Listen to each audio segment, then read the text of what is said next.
Yes, indeed. What could possibly say Merry Christmas more than celebrating Garbage Day with one of the least garbage humans I know, the great Cayley from Once Over with Cayley. Some people know her as Lucy Tightbox.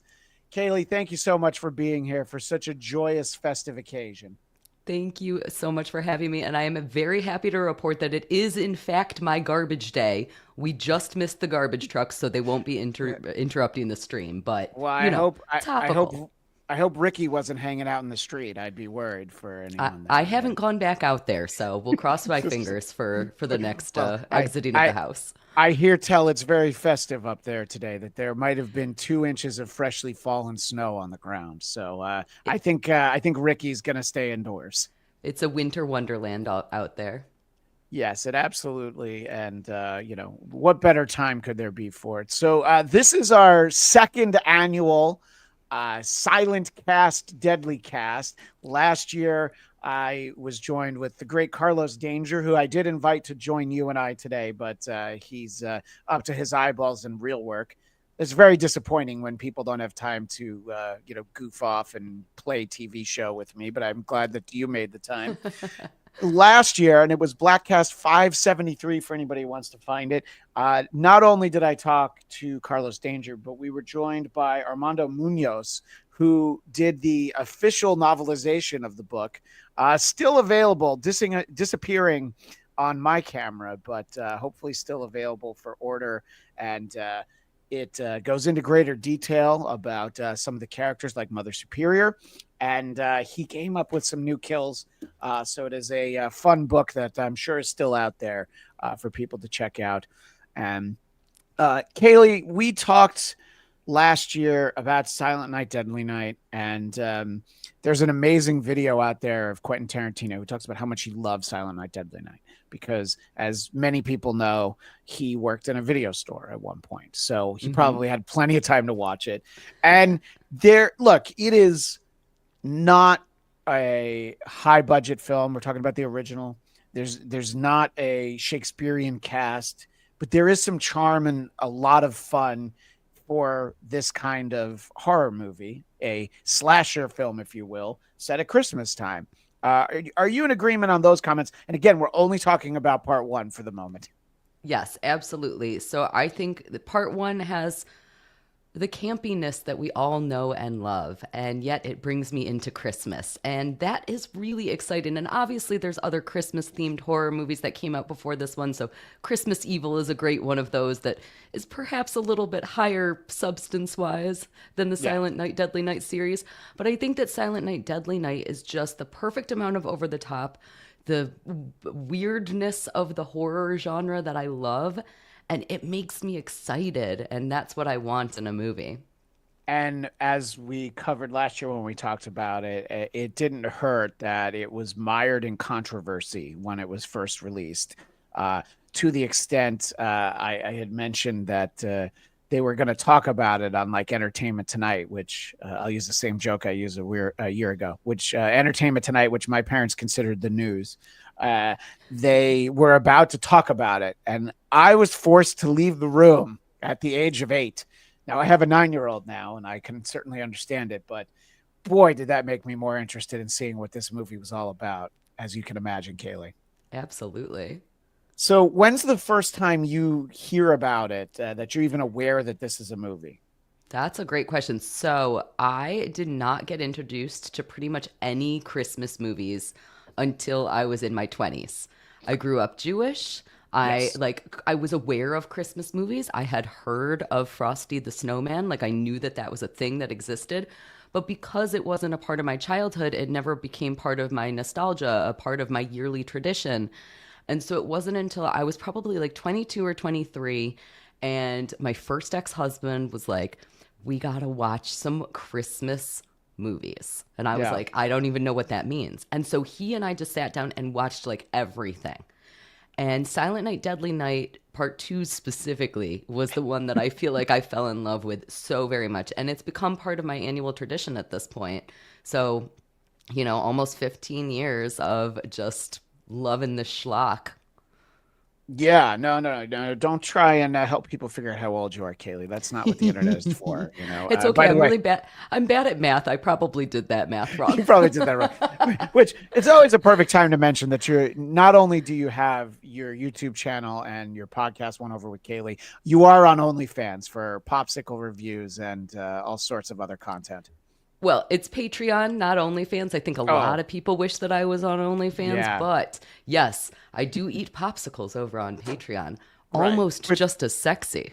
I mean, really, it's if you're It's going to be eating basically the same popsicles, thing. it is basically Yeah. the same thing. And I can understand how growing up you were aware of Frosty the Snowman, but your parents didn't want you to watch it because Frosty the Snowman, you may not know, is always very outspoken about free Palestine, and that was Oh, not going to yeah. sit in any Jewish home. No.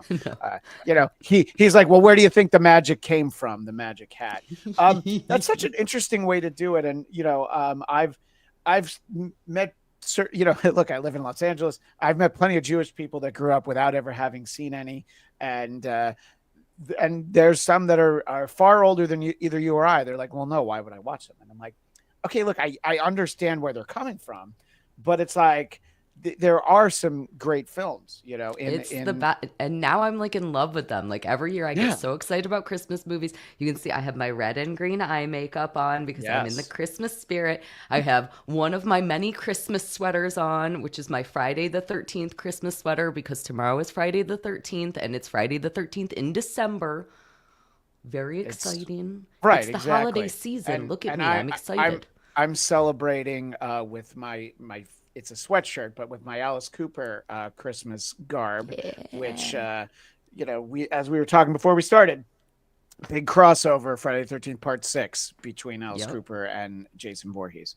So the first movie, it had a low budget, but what it had was all new footage. And the fact is, like, if you think about it in the way of like old actual film movies, maybe there's two reels of new content in this film because it's not quite half. By the way, the runtime of this movie is an hour and 24 minutes, and that is usually an indication that something went wrong somewhere along the way. If you clock in under 90 minutes, you haven't been able to put your best foot forward. I'm sure we can think of some examples, but there's not many films that you're like, oh yeah, that was pretty much just perfect in an hour 20. But the amount of time they spend just with Ricky in the room with the psychiatrist, recapping events that it's important to notice he could not possibly remember, the beginning ones, the ones at the orphanage that he's there as a kid, that's fine, but it's like, I was there, I was a baby. He explains it. Yeah, they Yeah, they question it. He says, "Well, I was there. That's how I know yeah, that it happened." Duh. He's basically like Jerry Banfield, right? Jerry Banfield always says that. He's always like, "Yeah, I remember everything since before I was born." yeah. That's the same idea, I think.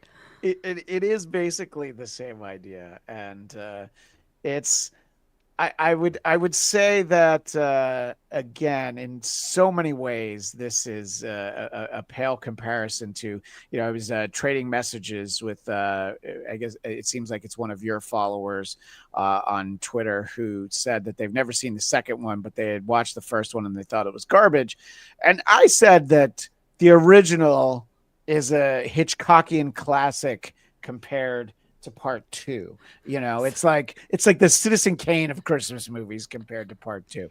But maybe I'm speaking badly of one of your favorite films, so feel free to defend it, Kaylee. So what I will say is I can understand your position. I understand. And this movie, Silent Night, Deadly Night 2, got unanimously poor reviews because of this reuse of the footage from the Yeah. first one. I would argue exactly the opposite. I would say skip number one and always only watch number two. Two has all of the cool kills from the first one because we have all that reused footage. The only Yes. thing that I think it's missing is it's missing the Santa punch out scene. I would have liked to get that in part two, but we can't have them all. I No. I think I think that what two did that for me functions really well is it took all of the fun and excitement of one and it gave us Garbage Day. And I don't need anything other than that. Like, that is, to me, a perfect movie. So I agree. Is it in any way, shape, or form the best movie of all time? No. There's over the top performances. There's a horrible screenplay. None of it makes any sense. The continuity doesn't make any sense after the first one, even though half of it is just reused footage. None of it makes any sense. I don't care at all because I get 22 amazing kills, Yeah. some of which are reused, but 22 amazing kills. I get to see every single pair of boobies that is in this movie is like the best pair of boobies that I've ever seen in my life. Well, Just here's beautiful. Yeah, I mean, specifically, both films have Linnea Quigley's Yes. perfect boobs, and I think Yes. that's really important for us to all remember at Christmas. That's the meaning of Christmas, Kaylee. Yes, Is I agree. I don't know how old she was in. So this one's 1987. That one's like 1984. Whatever it was, it was the perfect time for her to show up in just jean shorts and go open the door and let the cat in. Gorgeous. Yeah, I agree that they do really hit kind of the key moments, and at least the version of part two that I watched, they seem to have some of the kills are slightly. There's a few versions of part one, and they seem to use one that's a little bit easier, Yes. a little bit easier to stream, maybe. But the version of part one that I watched was the most graphic I'd ever seen. It's almost like, look, Criterion wouldn't do a Criterion collection on Silent Night, Deadly Night, but that's basically what I saw. Like the first time that I watched my Criterion collection of RoboCop, it's only like 2 minutes longer, but in every moment of violence, there's like 2.5 extra seconds of like more spatter and more, so I think that it's always welcome when we get to see what the filmmaker intended. I think that what it really comes down to for me with part two is Ricky is no Billy, and he gives it his all, and I don't know. I guess we do see his physique at one point. Does it as a female who enjoys the male form? I have no problem with those who enjoy the male form. Not really something that I subscribe to. Is there, just from an aesthetic standpoint, is there something about Ricky I'm missing? No, I would Okay. no, no. Okay. But I have weird taste in men, so I might not be the perfect person to ask that question. I don't see it. I think it's weird that he like goes on a rampage in a blue knit sweater. So like that whole like the Yes. garbage day sequence, he's wearing this like very nice blue knit sweater, and I'm like, but I don't know. I feel like he could have been a little bit grittier. But I know that there was some debate about how he was going to play this character. And Right. he had basically wanted to play it more like seriously and kind of like oh, I can't even think of a good word, but he wanted it to be more of a scary character. Right. And he ended up getting convinced into doing this kind of like campy weirdness that he ended up doing. And it's kind of hard to look beyond that. So I think even if he was the most attractive guy in the world, I don't know that I would be able to get beyond his acting abilities. Yeah. All right. Good. I'm glad that there's standards because look, there are certainly plenty of people who see movies and they let themselves be kind of blindsided by the appearance of the performers and not worry so much about the actual content on the screen. So I appreciate your honesty, and I can't quite place what it is, and we're just going to look at it this time. So Yes, we've yes, already yes. seen Garbage Day, and we've heard it. We started off the show with it, but because you mentioned the blue knit sweater.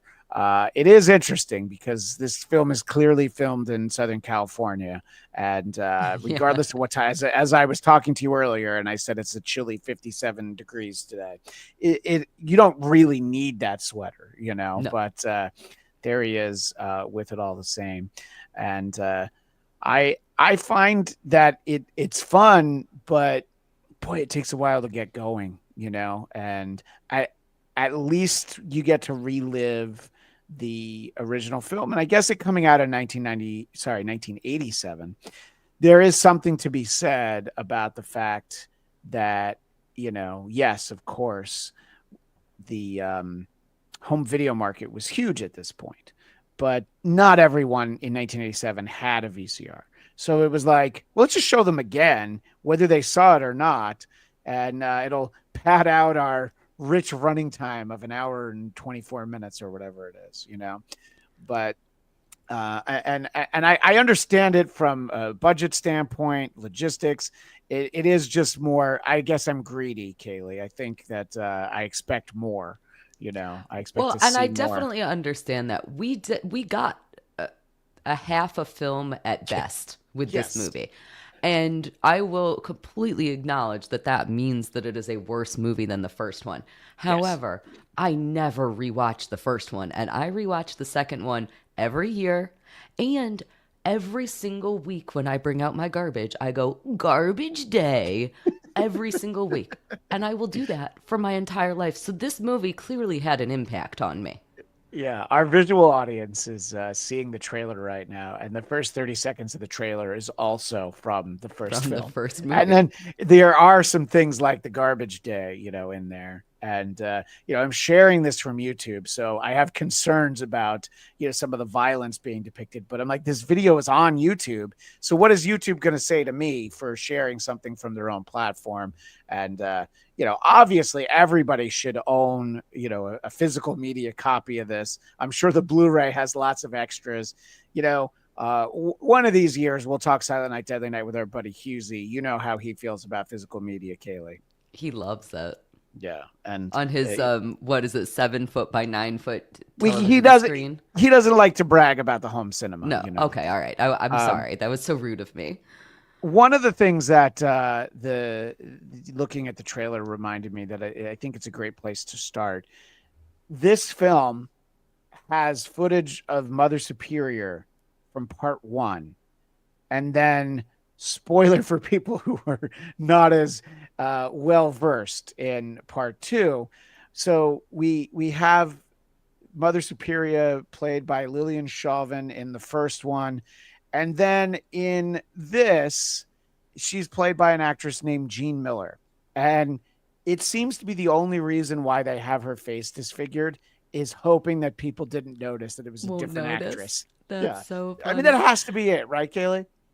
It's so funny because I have a note from when so I just rewatched this again so that we could talk about it. So it Yeah. was fresh in my mind, even though I watch it every year. And Yes.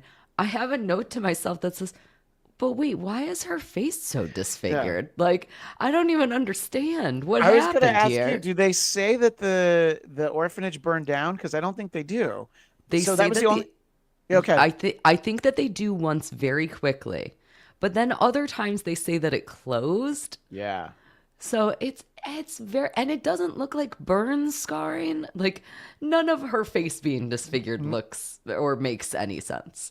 No, it looks like somebody ripped off half of her face, and she was Yeah. one of the aliens, the lizard people from the miniseries V. Yeah. That's what she had, like a lizard face under there. It's it's a choice, but I guess that like somebody, what? Here's what I'll say. Kudos to whoever in the production that thought like, well, we got to mess up her face because it's clearly a different actress. People saw the other actress like 20 minutes ago in the film. Let's just go ahead and do that. And there are plenty of movies where they don't care. Michael Bay makes movies where he doesn't care if you notice the continuity errors or anything like that. But I think that one of the things that I find about this movie, we'll go through some of the great kills because I do want to celebrate that. But the garbage day segment, he's just going around shooting people. And I'm like, Ricky, your brother's better than this. You're Yeah. better than this.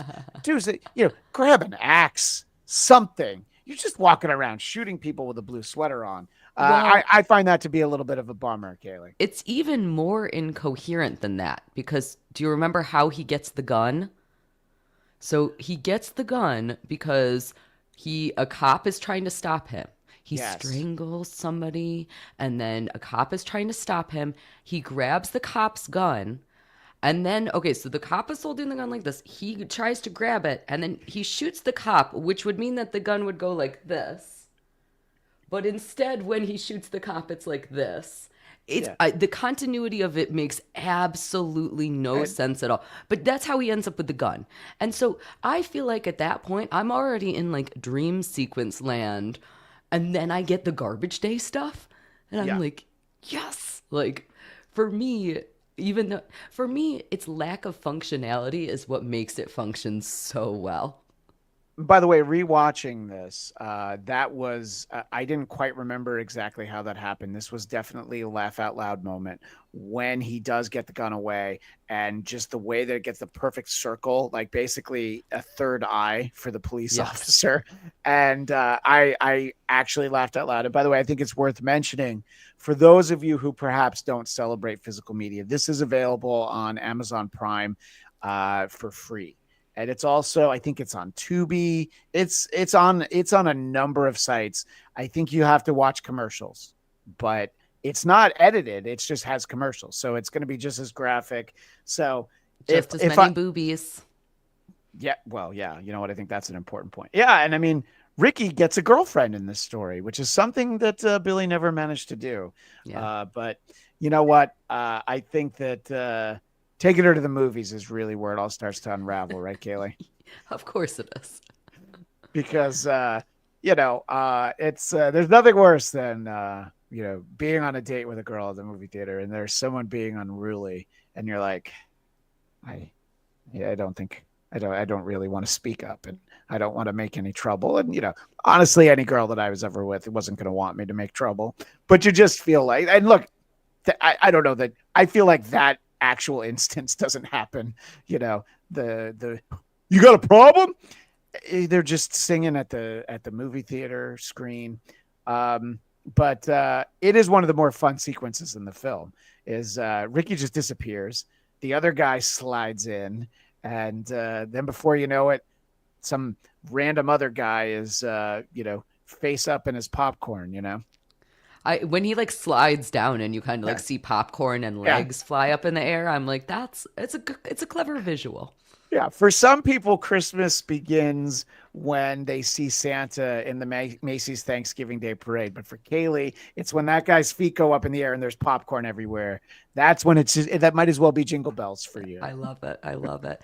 I will say, and just talking about that scene, I think one of the reasons that I gravitate towards two instead of just watching one is because we get again almost all of the good kill sequences from one, Yeah, and then we get bonus scenes like this. yeah, And so it's almost like it's a remake or a retelling more than it is a part two, right? It's I'm telling it from a different angle. We're getting to see what happened after the fact.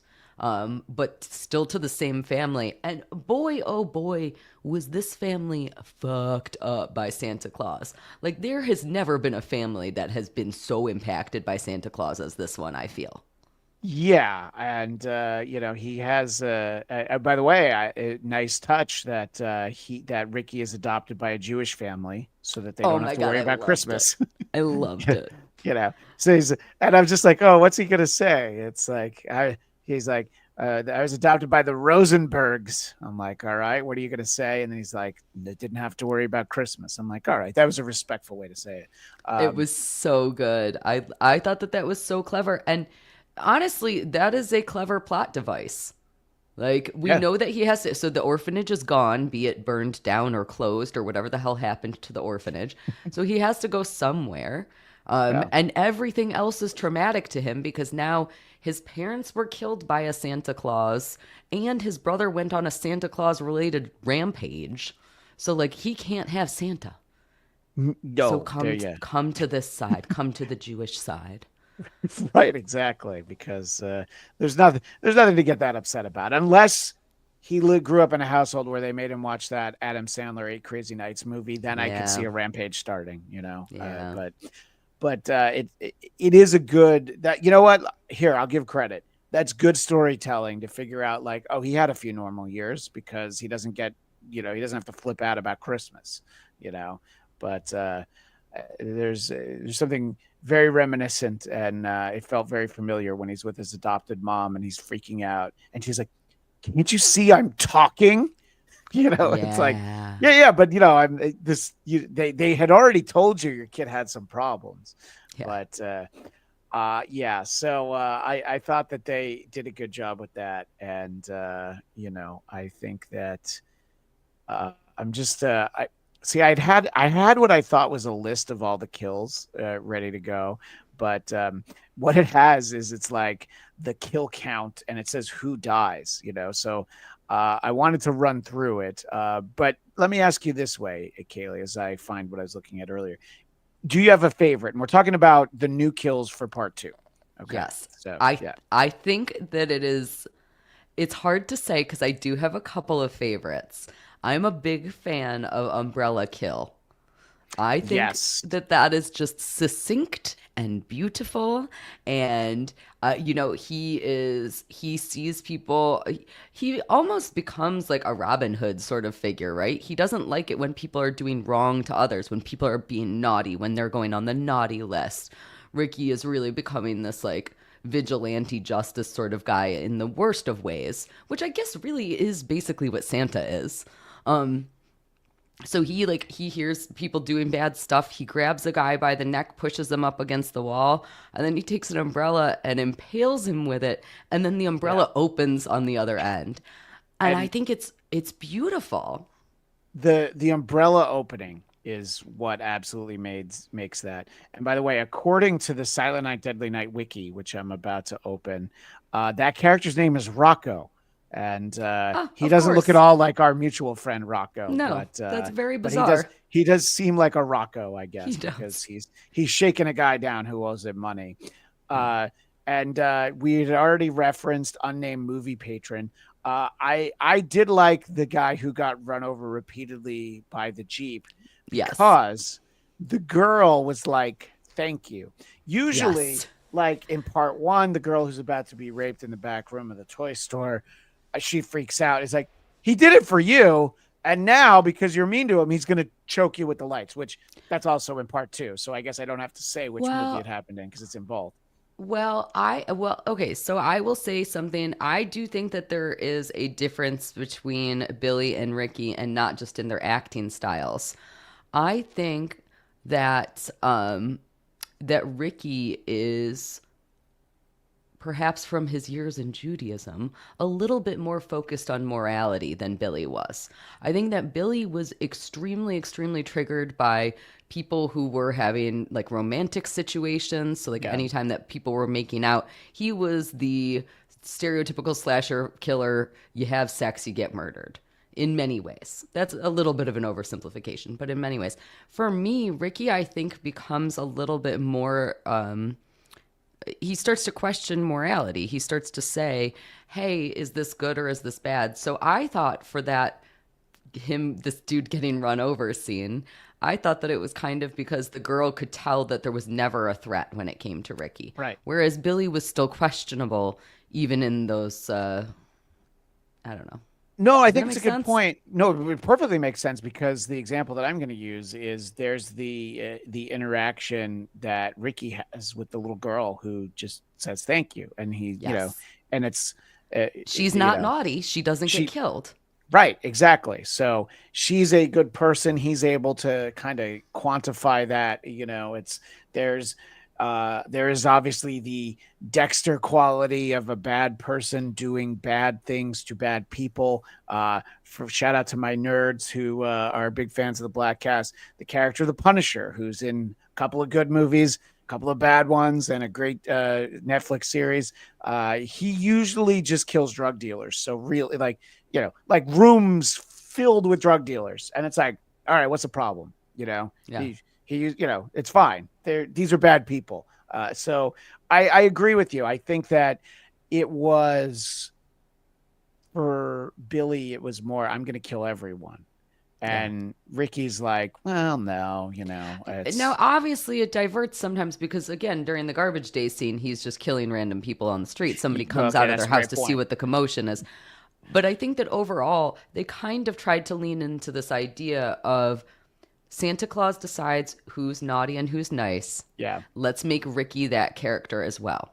And that's really, to me, very interesting and makes this movie feel a little bit more Christmassy.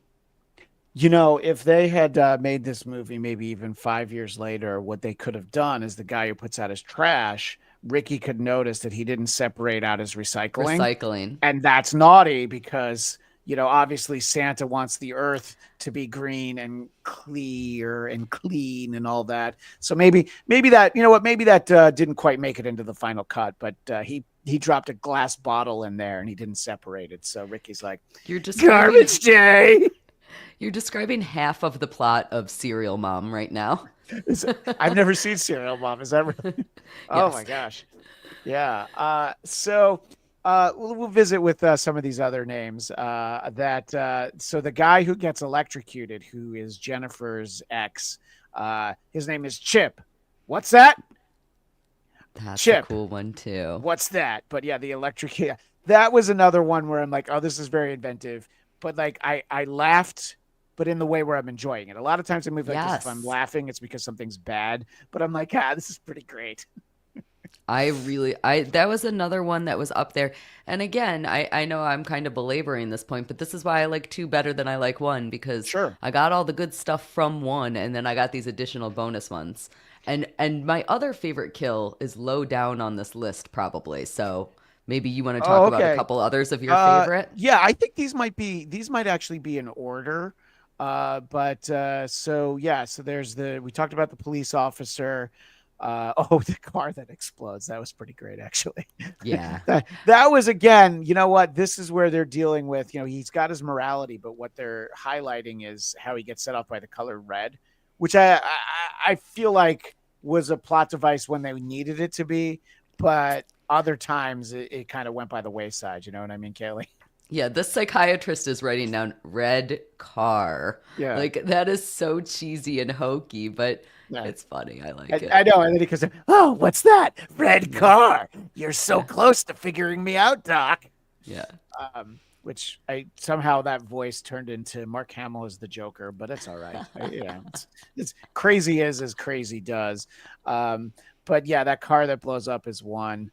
And what both films have in common is a ridiculous decapitation. The difference in part one is the sledding scene is, it's hard to say because honestly, landing quickly on the antlers, I already know that's my favorite movie in the moment in the first one, but the sledding scene's pretty fucking great from the first one. And we get to enjoy both of those We get to scenes enjoy in both of those. I two. know.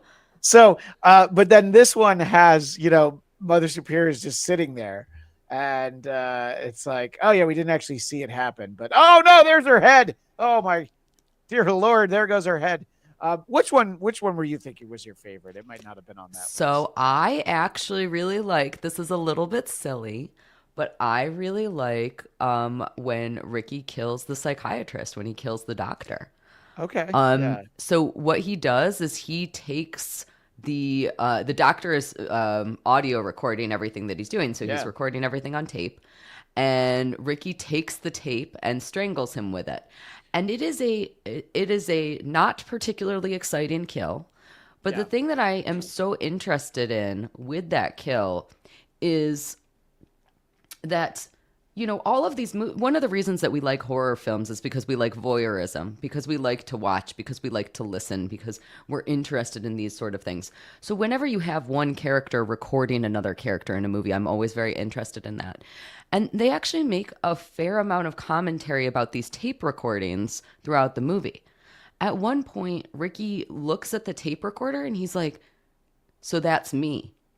Yeah. And that is like oddly poetic for me. I think that that is one of those things where it's like, oh, but it is you. I mean, in every way, shape, and form, it is you. That is your voice. That is your story. And here it is condensed into this little tape. And then at the end of the film, he uses that in order to get his revenge on the doctor. It is him. It is him. He is inherently evil in this way.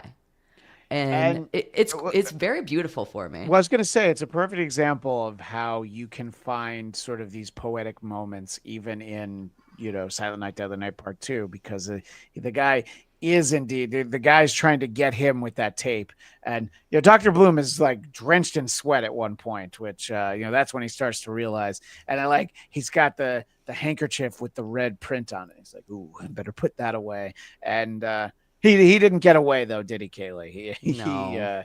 No, he got a little too close. He should have figured out that is one of the great lines when that actor who plays Dr. Bloom is just like, great, 13's my lucky number. I'm like, all right, I guess, Yeah. But Okay, cool, dude. no, we got a pretty good idea what happened to the other 12. By the way, so much attention gets focused on Garbage Day because it's amazing. I'm not saying it shouldn't be. But the next kill is that moment where the guy in the red car, he sees him and he shoots him, and then the car blows up. And then he just says, bingo. And I'm like, Ricky, you did it again. Yeah, uh, he had some good one-liners. yeah, I know exactly. He doesn't And say anything after the umbrella. That's so disappointing. oh yeah, I don't looks think he like does anything. rain. I mean Yeah, something. yeah, like Come on. Yeah, and the guy who, well, that character's name was Rocco. The guy who owed him money should have thanked him. It's very rude to not thank Ricky because now you don't have to pay him because he got umbrellaed. plus you should definitely thank Ricky. You will be way less likely to die Oh, if you thank that's Ricky. that's a great point. That's something that Ricky and Billy had in common. If they do something nice for you and you call them crazy afterwards, it's probably not going to go that well. Yeah. So, but I think that it is. Look, at the end of the day, it's fun, and we were talking beforehand.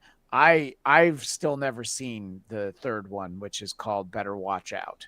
Yes. I was good after the first one, but then I'm like, all right, I'll go in for one more. And the second one is fun. Now, I obviously never saw any of these movies in the theater. I didn't. I didn't grow up in a big city where this would have been an option. I definitely. A friend had a VHS that I had to pretend that I didn't borrow. One of those deals. It might as well have been porn, and considering the aforementioned boob content, in Yes. some ways it was, Cayley.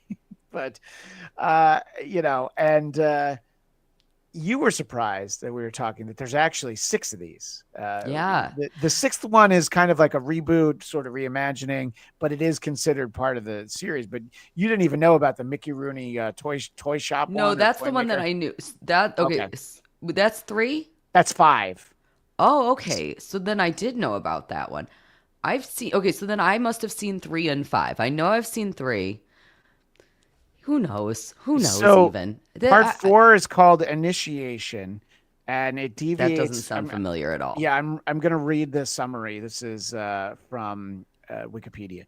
It deviates from the Killer Santa plot and the slasher film genre, following a Los Angeles journalist. I've already fallen asleep, but I'm going to finish reading this for you, Cayley, who finds herself enmeshed with a witch cult who worship Lilith. I don't even know what that is. There's a bookstore owner, the leader of a cult, who tries to get Kim in and initiate her with a ritual sacrifice on Christmas Eve with the help of a gentleman named Ricky, but not our Ricky. And here's the reason why I'm going to see it, because playing the actor Ricky, my neighbor, Clint Howard.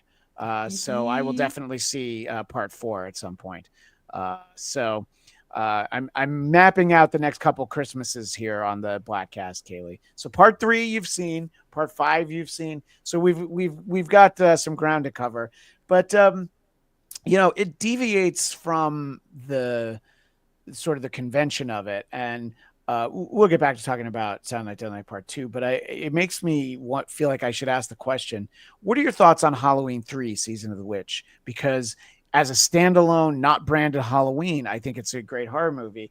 I can understand how people who had seen the first 2 bought a ticket to it, and they're like, what the hell is this? What are your thoughts on Season of the Witch, though? I don't think that I could have possibly said it better than that. I love that movie. Yeah, It agreed. might actually be one of my favorites in the Halloween series. However, I totally understand why everybody hated on it and hates on it so much. Right. I feel similar actually about Nightmare on Elm Street Part 2. Um, Yes. I think, and that one has finally started getting some recognition after that, what was it, Scream Queens documentary came out. So Yeah. like that has started picking up, and I think Season of the Witch people have kind of started coming around to as well. I get why people hate on those movies. I really enjoy them. I really enjoy them. Yeah, I haven't rewatched Nightmare on Elm Street Part 2 in a very long time, and I probably should give it a chance. I just remember when my initial watch, I won some contest and I got VHSs of parts 1, 2, and 3.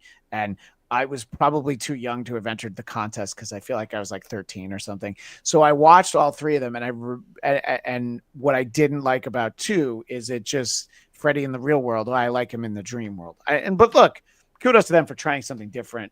I haven't seen it. Let's put it this way: I haven't seen it in the 21st century, so it's been a while.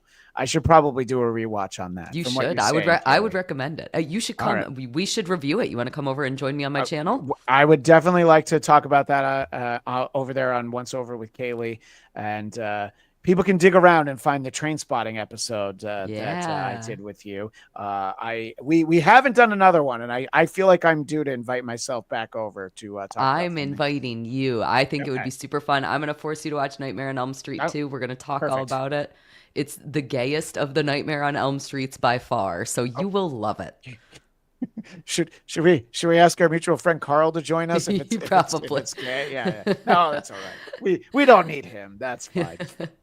Yeah. So and at least so these are really the two movies that I think in this film franchise that I think are the truest to the original vision of this idea, and as you mentioned, it's not the first, Christmas horror movie. Would you say Christmas Evil is the best? It doesn't have to be your favorite, but as a film, this is the highest quality film. Yes. However, I have not seen Terrifier 3 yet, and I believe, no spoilers if you have seen it, but I believe that it is set at Christmas time. I like to go Well, into movies totally blind. if So you see the poster for it, you will know that I it will is set know at that it is Christmas time. Christmas. Okay. It's set at Christmas So time. so I have not seen that yet. So Okay. I can't say without certainty, but I think that in like the 80s slasher Christmas movies, Christmas Yeah. Evil is probably by far the best. Yeah. I have to be honest, that I have to draw And the that line ahead of Chris something like I'm sorry, go ahead. Oh, I was going to say Christmas Evil came out in like 1980. That was like Yeah, that was a it's cusper. before It was this. super early. Yeah. No, exactly. Yeah, that's I mean, and that's when, going to the movie theater to see a movie was literally the only way to see it. Yeah. And our visual audience is being treated to what I found was the Japanese home video box for Silent Night Deadly Night Part 2. I And love it. it's so 80s that I wanted to share it. When it comes to Terrifier, there's a line where I think I get out of my comfort level.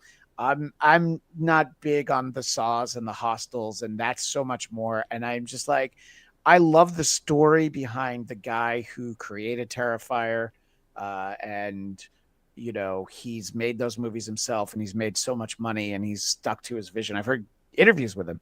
I seem, but I'm like, I don't know that I could watch them because I think Yeah, it's too much for me. it's torture porn for Yeah, sure, but I love torture porn. So right.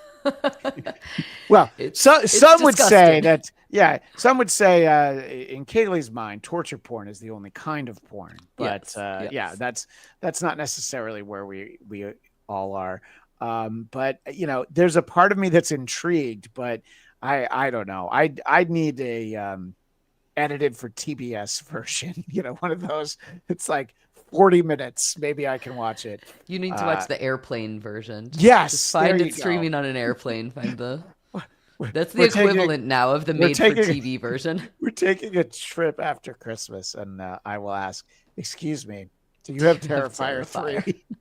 Yeah. So have you seen the first two of those, the Yes, I have. Terrifier?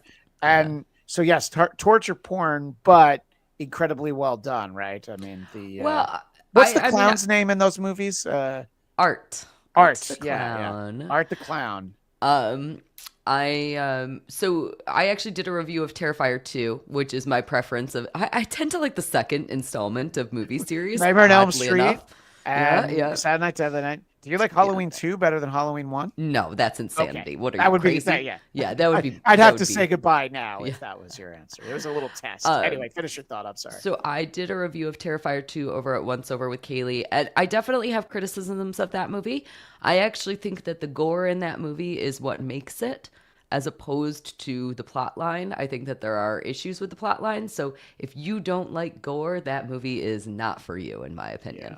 Yeah. And I get that, you know? I'm staying away. Look, Yeah. as it is, a lot of the horror that I like is throwback horror. My buddy Carlos Danger and I, we did talk about the Netflix Texas Chainsaw Massacre, but Yeah. because I knew how bad it was, You before were I ever okay. watched it, yeah, it was going to be fine. And look, I don't mind if in the context of one of these movies, do you have like a particularly gory, inventive scene. I think if I'm signing up for 2 hours of that, You want it's it a bit much for me. you want it to be non-gratuitous, it sounds like. Mm-hmm. And that makes a whole bunch of sense. And one of the things that I actually really like about Silent Night Deadly Night too is that we have those moments of reflection.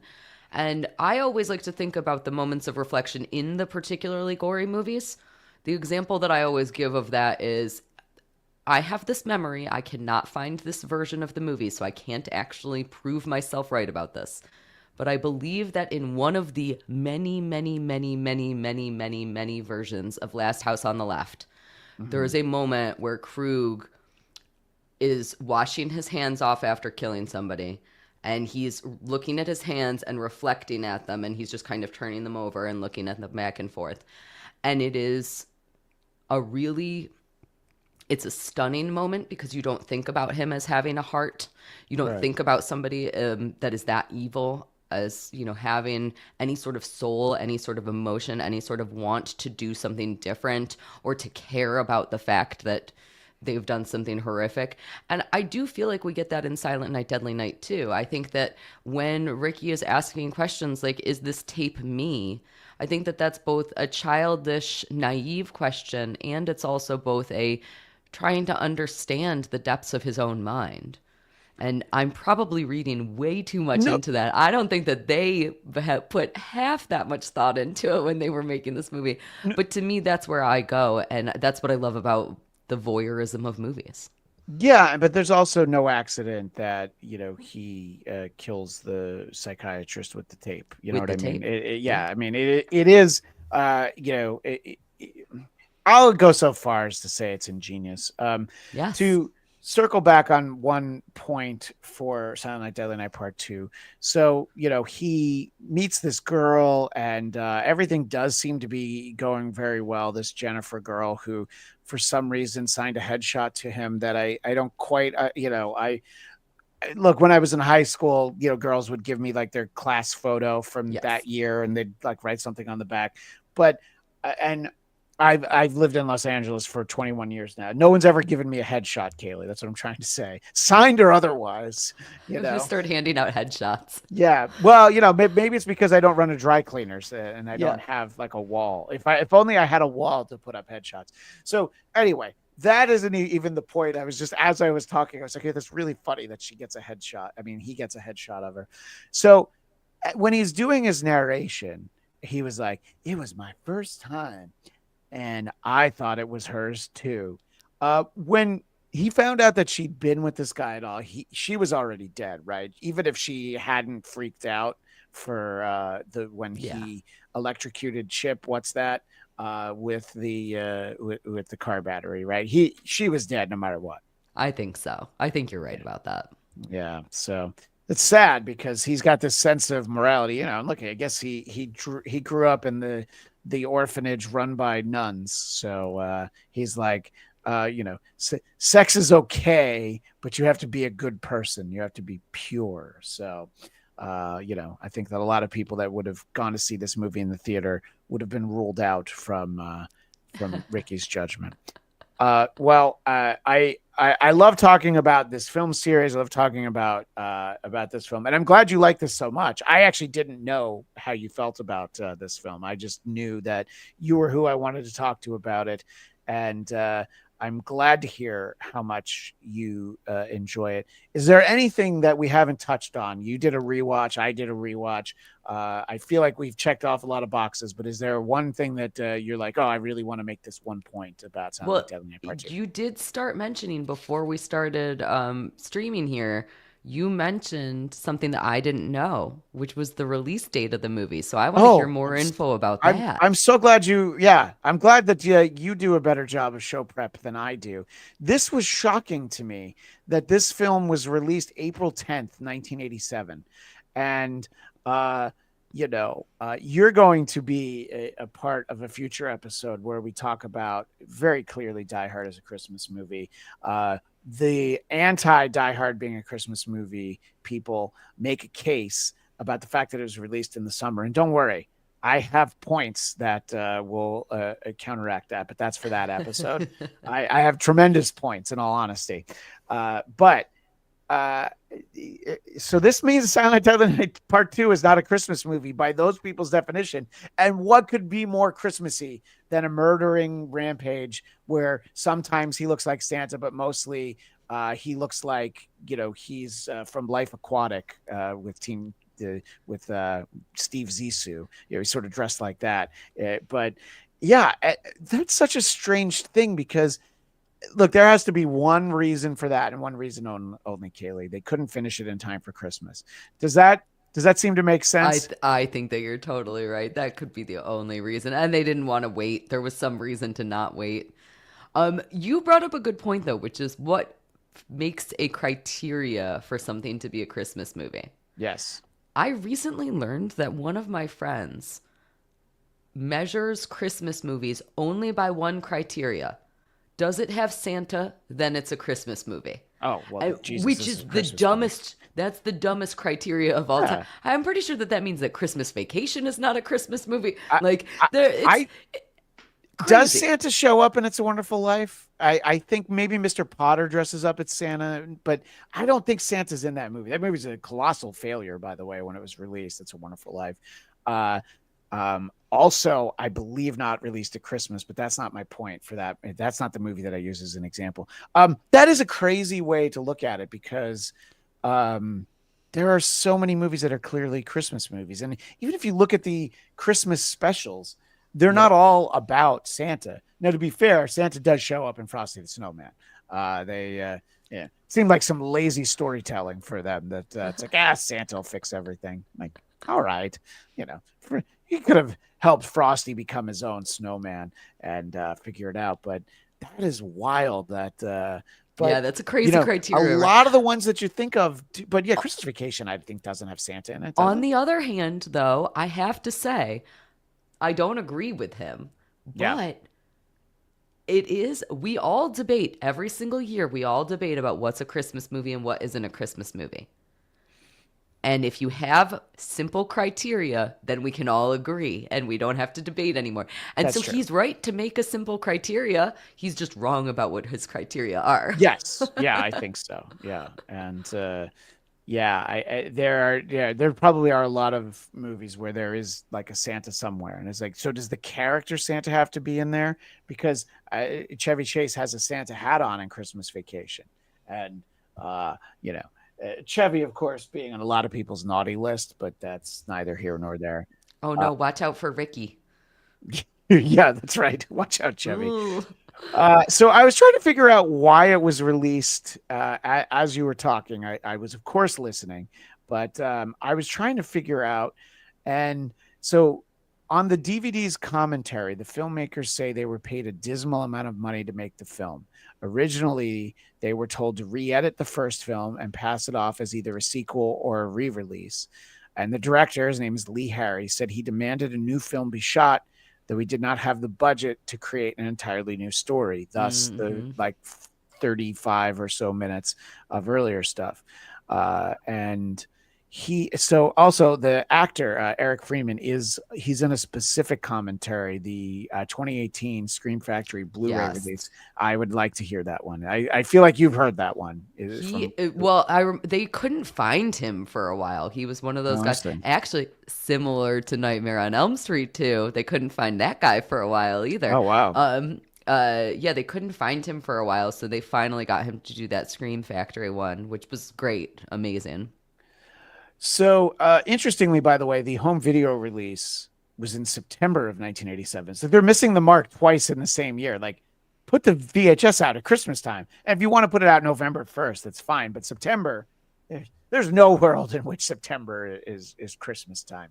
Especially not back then. Nowadays, I feel like it's creeping and creeping and creeping closer to Yeah. Halloween, but Yeah. Oh, in yeah. the No, in the no. mid 80s, nobody was doing Yeah, that. there's like a small Christmas section at Target, like before Halloween, and Yeah. then it kind of takes it over. It's a good thing that we don't really do anything for Thanksgiving other than, eat a lot and watch football and take a nap or whatever, because there's not enough room in the store to have all that. And by the way, Sam Bibley, great to see you, sir. Let's get this chat going. Sam, you did. And we've had a raucous conversation about Silent Night, Deadly Night Part 2. And you right at the moment, you are our one and only chatter. I feel like we'll get some comments once we post the video version. We're doing this at a kind of a busy time of day for people who watch a lot of streaming shows, aren't we, Cayley? And a busy time of year for everybody all together because yay, Christmas. Yes, but for people who are And it's sitting around, garbage day. People are it is. taking out their garbage. That's right, and they're doing it very God. carefully, making sure that Ricky's nowhere to be seen. Garbage day. Yeah, Oh my God, I love it so much. I Ah, know. Yeah. Well, I hope that there's a sweater out there with Ricky's face that says "Garbage Day" that you're able to wear next year because there must be I'm one. I'm I'm already accepting on your behalf an invite for next year for Christmas 2025, where we'll talk about Silent Night, Deadly Night Part 3. And Sam Bibley makes a great point, and I don't think that Cayley's going to disagree with this. Garbage Day is forever. It really is. As always, it's delightful to get the chance to chat with you, and people should look for our upcoming Die Hard episode that you'll be a part of. But in the meantime, where else can people find you? Yeah, they can find me over at Once Over with Cayley, which is Cayley, and that can be found on YouTube. I do movie reviews, I do all sorts of different movies. I just recently did Blood Rage, which is another movie. It's a Thanksgiving themed horror movie, but Oh, wow. also about a killer who really hates it when other people are making out. So if you like that sort of stuff like Silent I Night, Deadly Night I 2, that's a good do. one. So wait, what's that Um, one called? Blood Rage. Also I, came out in 87, if I remember correctly. oh, there was a lot of blood rage that year. Yeah. Also, 1987, tremendous year for music. You have Def Leppard Hysteria. You have the White Snake album. You have In Excess Kick. All these albums come out, and they have like 5 to 6 number one singles on it. But anyway, that's not the show we're doing. I just wanted to, sing the praises of 1987, Cayley. Well, also on my channel, I do love 1987. It's probably my favorite year in all honesty. But I'm doing a little Christmas movie review, so that's going to be coming out this upcoming week. It'll be available early on Patreon, so you can find me on Patreon also at Once Over with Cayley. And then it will be releasing on YouTube on Tuesday, whatever day of the month that is. I don't know what day it is right now. At 6:30 p.m. Eastern time, we do a premiere with live chat and everything, and so that'll be super fun. I'm doing the movie A Christmas Karen, which is Oh, exactly what it sounds like it's going to be. wow. When is that? That has to be a recent movie if it's using the term Karen. Yep, it came out in 2022, and it is a reworking of the A Christmas Carol story, but with a Karen as the Scrooge character. So it I, is it, it sounds like a fun one, but not necessarily a great film. And by the way, Tuesday is the December 17th. 17th. Yes. And if we're going to be promoting things that happen on Tuesday, December 17th, people can head on over to the Who Are These Podcasts YouTube channel at 2 p.m. Eastern, 11 a.m. Pacific, when we will be doing our Kissmas episode of Who Are These Broadcasters. We'll be joined by our friend Don Jameson, and Gene Simmons has recently made the rounds and done a few podcast appearances, some of which are very surprising. So I can't wait to share that with people. So, here at the Bladtcast, we celebrate Kissmas year round, but over there on Who Are These Broadcasters, we only do it one day, and we're glad to have Don Jameson with us. And of course, I can be found on Twitter and Instagram at ChristianDMZ, and Cayley and everybody else out there should check out the podcast that I pitched, created, co-created and produced, called 100 Songs That Define Heavy Metal, hosted by Brian Slagle from Metal Blade Records. Guests have included Frank Bello from Anthrax and Kerry King of Slayer. So you can get that wherever podcasts are found. And unlike a lot of the content that I do, Cayley, that show is always 45 minutes or less. And that's the hardest thing about working on that show, is to keep it to 45 minutes or less. By the way, Chris Tuthill comes in at the very last second. Missed the chat. I was in the shower. I call my washcloth Christian. Good show from what I caught. I will go back to the start. Yes, absolutely go back to the start. And Sam Bibley wants us to know that he can be found in the pub with the grub stains, chugging on a small tub. Oh, pain to me, bug brain. Thank you so much. Anyway, so our next episode will be the Die Hard Spectacular. But until then, celebrate Garbage Day, Merry Christmas, and Happy New Year, but come back for our next episode before the new year. We'll see you next time on the Bladtcast.